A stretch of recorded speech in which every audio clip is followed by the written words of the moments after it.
I refuse to not be first. Do we do enough? Well, I never shut up about it. It must have been about 16, 17. We nicked their guilt rings. Right, the bouncer's guilt ring. This is no good for me. That's the reality. If you want the honest truth, and I see it every day.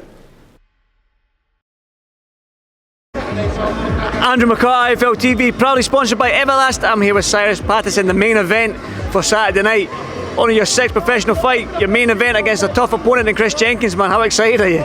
Really excited, man. The preparations went really well, couldn't ask better, and kind of went full circle because I was meant to make my debut at the Metro, but 5 fights in, obviously it's going to my 6th now and I'm headlining, so it's special. Listen, obviously Chris Jenkins, he's had 32 professional fights, way more than what you have. He's been there, he's won the British title, he's fought some of the best guys domestically in Echo Usherman and Tyrone McKenna and all these guys. He's fought them. He's got way more experience than you in that sense, but if you want to get to the top, this is the type of opponent you need to face. Definitely, I'm here to test myself. Don't want easy fights, and he was the best name that Matchroom brought to the table, and like no risk, no reward. Do you know what I mean? So it sets up a big occasion for me to, when I do pull it off, then I get all the reward from it. His last 2 fights have been against Florian Marcoux and Tyrone McKenna. He's lost them 2 fights. I'm guessing, I know Chris, he's a proud man. I've been at many of his fights. I'm guessing he's not going to want to lose a 3rd fight, not 3 in a row against yourself, especially a fighter who's only 5-0.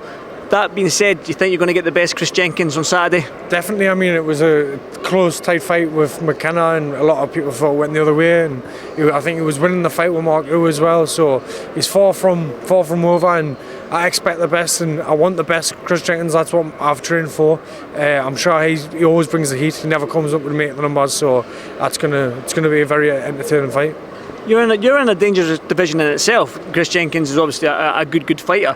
Now, what kind of statement do you need to make against somebody like Chris Jenkins? I mean, he has only been stopped twice, and that's against Echo Usherman and Florian Marcoux. You've had 2 knockouts in your last 2 fights. Can you go in there and stop Chris Jenkins? My focus is solely on winning, so any way possible, that's all I'm thinking about is winning, and I can see me winning any which way of form, so we'll see what happens on the night.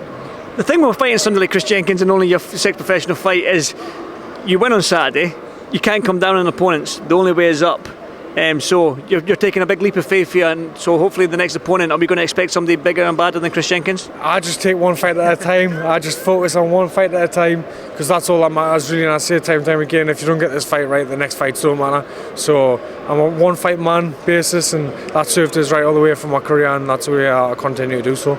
I mean, you're in that welterweight division, the 147 pound division, especially domestically, is a good division, but it's always been that sort of, but beneath the heavyweight division, it's been the money division. You've had the Floyd Mayweathers, you've had the Pacquiaos, so it's the money division. There's tons of fighters in this division. So, I mean, how anxious are you to get to the sort of top and get that British level and then sort of like European level and world level? I just, like I say, take one fight at a time, and after every fight we'll see which direction we're going to go in. I think every fight that I've had has been a step up, especially in our last few.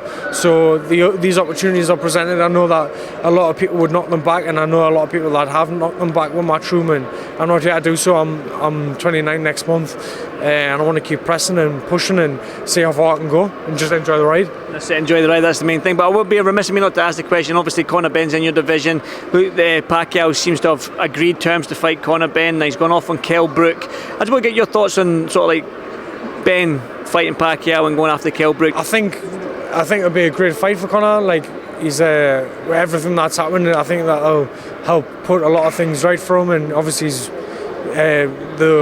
without going too far into it, like, it seems like he's obviously proven his innocence, so I think a big statement fight like that will put things right for him. Listen, well, obviously you're headlining your first main event at the Metro. You've done full circle, like you said. I mean, I've been at Newcastle loads of times, and I've witnessed the crowd in there. What can the fans expect from Cyrus Pattinson?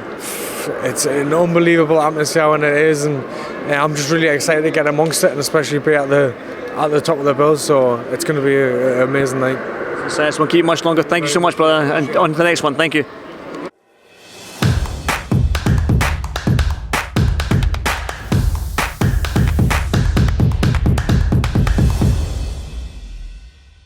Refuse to not be first. Do we do enough? Well, I never shut up about it. It must have been about 16, 17. We nicked their guilt rings. Right, the bouncers' guilt rings. This is no good for me. That's the reality. If you want the honest truth, and I see it every day,